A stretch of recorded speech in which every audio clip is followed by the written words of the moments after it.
Para sa dugang mga balita sa Negros, kagpanay mangin kaupunta si Adrian Prietos. Adrian?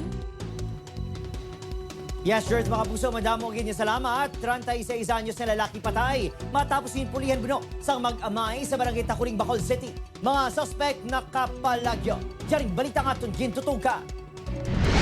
Patay ang 36 anyos sa si Ernesto Peruelo Jr. matapos pulihan kastigo kagbuno sa barangay Takuling, Bacolod City, Miyerkules, April 23 sang gabi. Suspect sa pagpangbuno ang magutod kasanday Edberg kag Winberg na ginapahayag kilala man sa biktima. Ginapahayag nagbulig man sa pagpangkastigo ang ilaamay nga si Edwin. Pila sa guya, likod, kag mga patal nga pilasang pagkabuno sa mga parte ng lawas ang naagom sa biktima.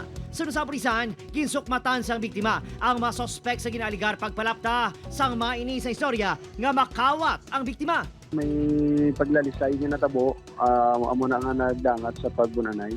Sunod sa mga nakita, kutsilyo kag wasa ito nung ilaging gamit niya. Ang iloy sa biktima, tuman ang kasubo sa natabo si Ebata. Hustisya ang panawagan sa mahimata sang biktima. Baw maluoy kamo, hindi na kamo manago-nago, ning ano na lang kamo, surrender na lang kamo.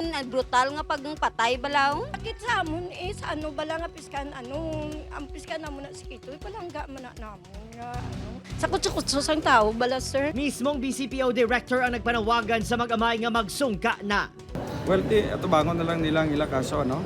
Ay total identified naman sila and we are expecting that the members, family members ng victim ma-pursue sa kaso.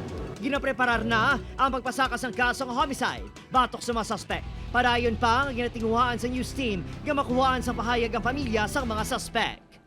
Upod, Kiruel Bangoy, Adrian Prietos, 1 Western Visayas.